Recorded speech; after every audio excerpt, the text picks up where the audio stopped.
Good morning. Our first issue is Hyderabad as global arbitration hub. Recently, our CJ has mentioned that Hyderabad has the potential to become the global arbitration hub like Singapore.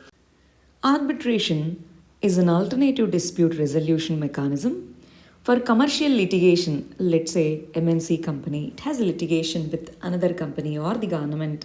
In such cases, as of now, our MNCs are going for International Arbitration Center in Singapore and other places. Now, Hyderabad can become one such if the infrastructure is provided, if the international reputed arbitrators are recruited. If it can become the hub of global MNC arbitration, it will increase the ease of doing business in India. It attracts more investments. Next issue is AY1 variant. AY1 is also called as Delta Plus. In India, B.1.617, which we call as Delta variant. Delta variant is prevalent. AY1 is mutated version of this Delta version. That's why we call it as Delta Plus version. GS8, that is Global Initiative on Sharing Avian Influenza Data. This particular global repository has shared the information that this particular variant is prevalent in India, UK, and few other countries. If we observe, there is this convergent evolution. Convergent evolution means parallelly in many countries, variations are happening or mutations are happening in the virus. In this context, preparedness is important. Every country, including India, we have to be prepared. We have to observe the mutations. By understanding how these mutations are happening, we can understand the infectivity of that particular variant. We use genome sequencing method to understand this. So many labs should be designated officially as the one which collects this particular variant information. As of now, only 10 labs, public sector labs, are declared as part of this initiative. More private sector labs which have the facilities, which have the capabilities, can be declared as the institutions which can collect this particular mutant data. Next issue is Twitter and Complaints Authority. The recent IT Rules 2021, they mandate that every significant social media intermediary should mandatorily appoint the chief compliance officer, and whenever there is a complaint, they should act expediently to remove that offensive content or whatever the government is asking legally. If not, if the social media company is not complying with these guidelines, it's a safe harbor provision. That is under IT Act 2000, safe harbor provision is provided to the social media intermediaries wherein they are not liable for third party action. But now, if this is not complied with, it can lose the intermediary status. That means it would be liable for the third party action. Next issue is war in Yemen. War in Yemen is continuing from 2014 and 15. In this regard, UAE-backed troops in Yemen, they have got the control over this Mayun Island. Mayun Island is a smaller island in Bab el-Mandeb Strait. Bab el-Mandeb Strait connects Red Sea with the Gulf of Oman. In 2011, in Yemen, power transition has happened. At the time, Arab Spring was happening. It reached Yemen also. Power transition happened. But then many groups, they didn't like the power sharing agreement. In that context, in 2014 and 15, Houthi is a rebel group, majorly Shia group. Sunni population also supported this particular group during that particular period. And they took the control over capital Sana'a. And then the president, he has left Yemen and went to Saudi Arabia and sought the help of it. Saudi Arabia feared that these Houthi rebels, they might play in the hands of Iran. Iran is majorly Shia country. In that context, Saudi Arabia and coalition of few other countries, they started air campaigns. They started bombing. After that, UK, USA, though they didn't involve directly, they started supporting Saudi Arabia by providing intelligence information, air cover, etc. Now, after 5 years, we look back, there is no peace. Still conflict is going on.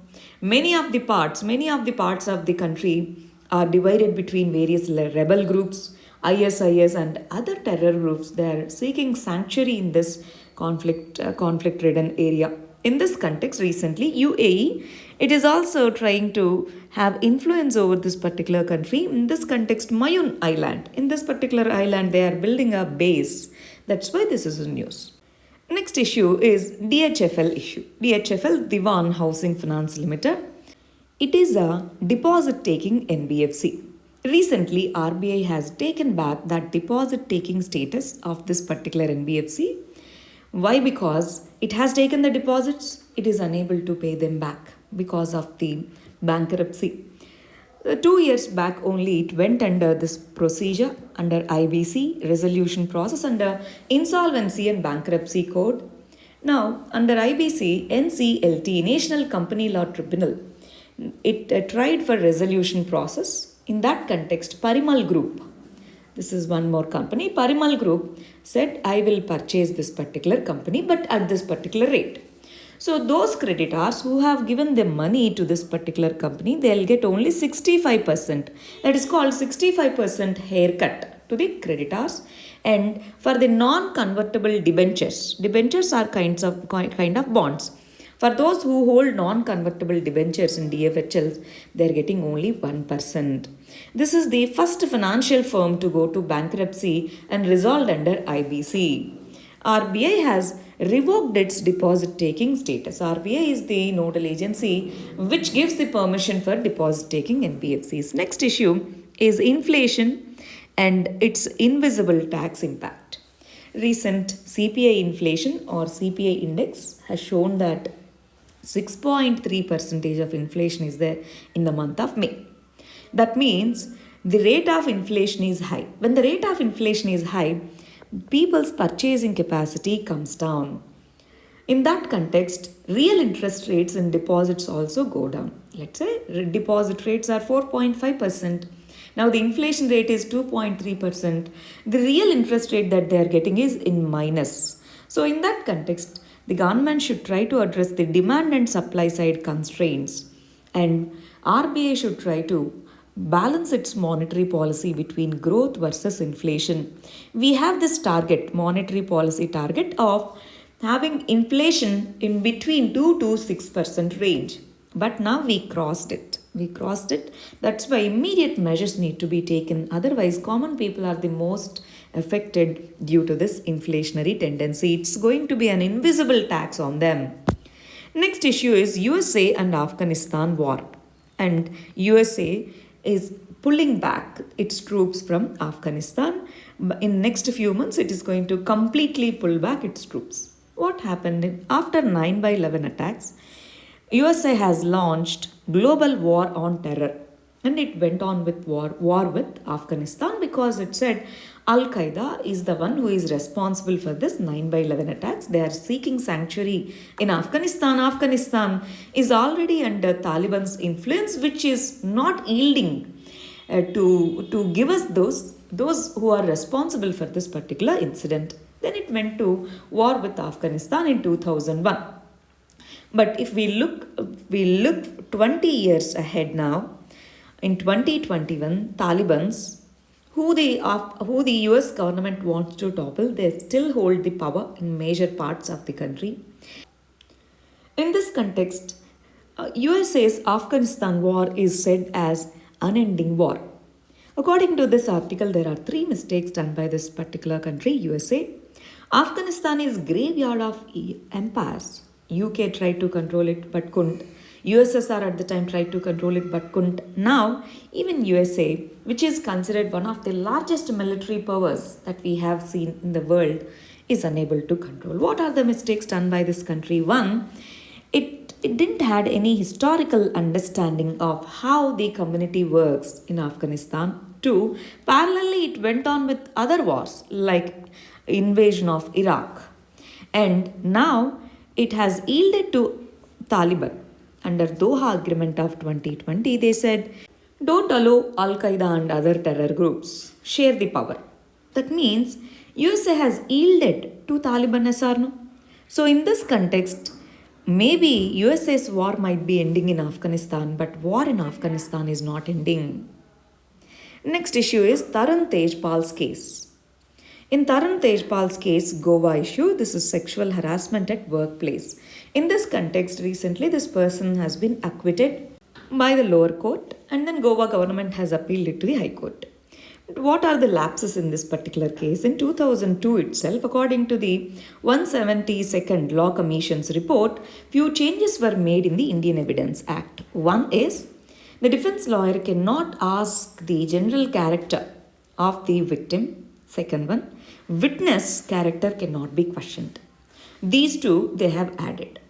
And under section 228A of our IPC, non-disclosure of information of the victim should be there. If it is done, it is punishable. But then in the judgment itself, her husband's details, email ID, her email ID, they are mentioned. Plus, they questioned her social conduct. They said, this incident happened. Why did you stay in Mumbai itself? And your behavior with your friends after the incident is not showing that you were victimized. That means the judge or the system was expecting her to be sad all the time.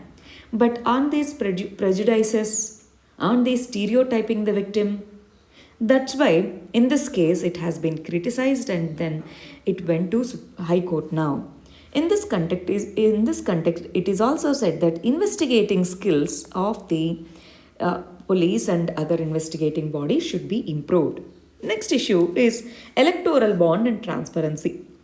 In 2011, Delhi High Court has struck down the foreign funding from Vedanta Group to Congress and BJP parties. After that, FCRA, Foreign Contribution Regulation Act, it has been amended. Now, through electoral bonds, there is full anonymity to corporate and foreign funding. In this context, electoral bonds, they don't hold any name of the donor, no limit on the money. Even foreign funding is allowed, and no disclosure of names who have submitted these electoral bonds under RTI. Aren't all these violating the transparency provision? Democracy runs through transparency. In this context, transparency in electoral funding, even through electoral bond, is the necessity. Final issue is cryptocurrency. Recently, El Salvador has accepted Bitcoin as its legal tender. In this context, RBI in 2018 has released the regulations which has prohibited the private cryptocurrencies. And recently there is a bill which is promoting RBI backed digital currency, that is central bank digital currency, and prohibiting the private cryptocurrency. In this context, if we look at the various international examples, we need to regulate cryptocurrency, not prohibit cryptocurrency. All the very best. Thank you very much.